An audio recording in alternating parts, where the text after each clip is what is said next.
That's very good.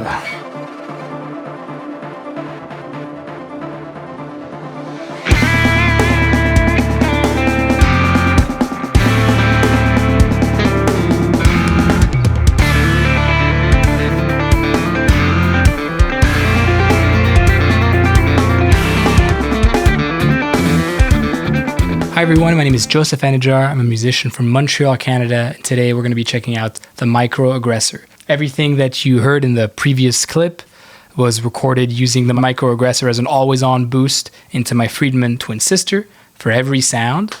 And I really like the pedal. It's just become a really cool pedal that stands on its own compared to other boosts and compressors. Real quick, I'm playing my Abasi, and I am still going through the Friedman, and we're just going to check out some of the features of this pedal.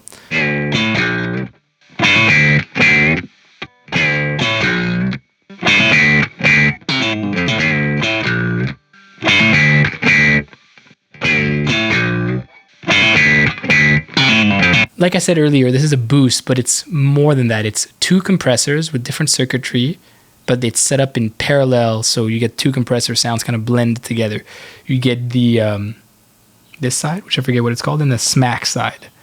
The bloom, let's call it the bloom side for now, but I think I might be wrong about that. Together on a sort of conservative setting, which is what I have it set up with right now, it turns these sorts of sounds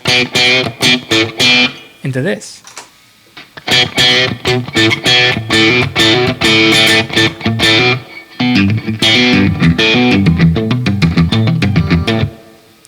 Turn it back off. On. So for me, this pedal really shines at bringing out sort of quieter details of your playing.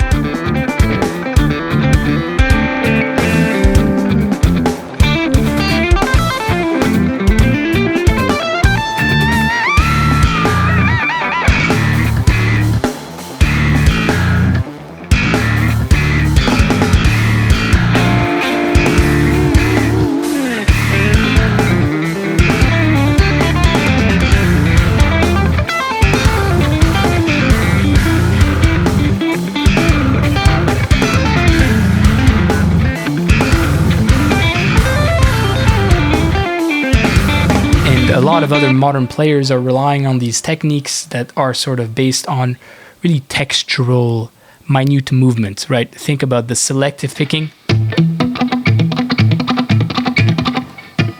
There's like not a lot of volume output in this technique that I'm using, especially when you compare to just like picking every note. And to even that out, the compressor does a really, really good job, right? And even other techniques that, for example, like Tosin doesn't really do, like my sort of legato style is also very sort of touch.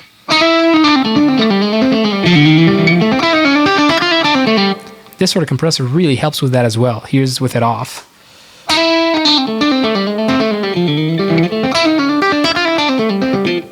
And back on.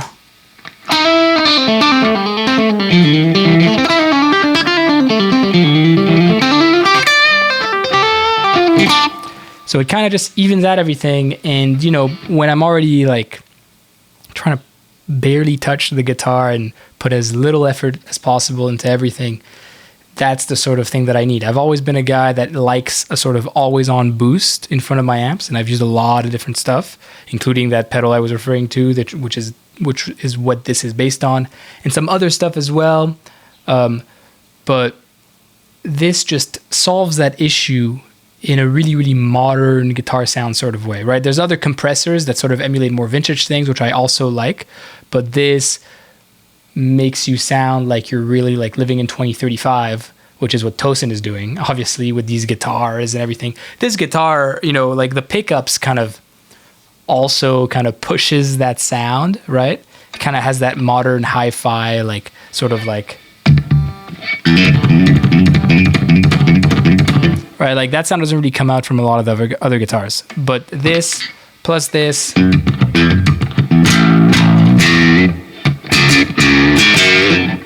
it really kind of gives you that sound.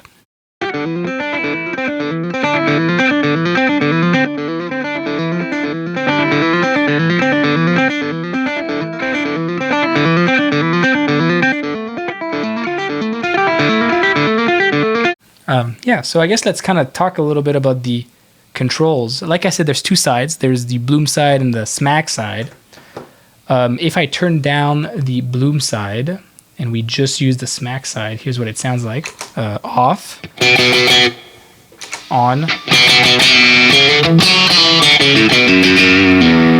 I think it's a bit too hot compared to what I had before, but here's...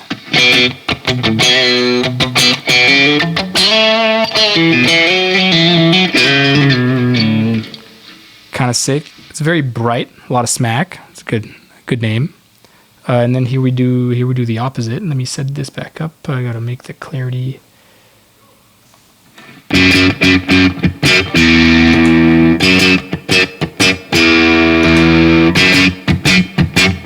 There's a lot of sort of low mid smack, I guess low mid hit with the other side of the compressor, which is I think why like these two sides work super well together, because you get a little bit of zing with the smack, and then you get the balls from the other side.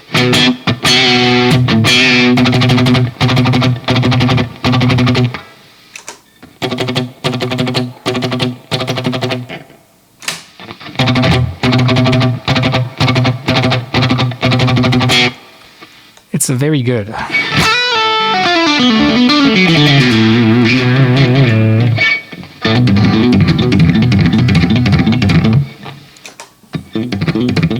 I know I keep using that example, that sort of selective picking example, but selective picking and thumping, which I'm terrible at, is the sort of greatest way to demo this feature, because selective picking is very touch. Like, what am I doing? How do you turn this into like a guitar sound, you know? But, right? Here, let me switch guitars for a second. So here, let me just do like a back and forth, because it really helps with the legato as well.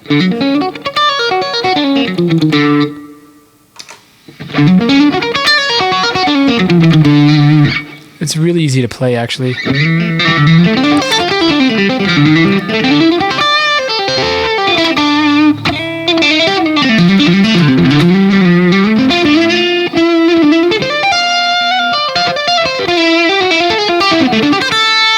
Maybe I can make it a little bit less fuzzy if I can back it off and bring the clarity up.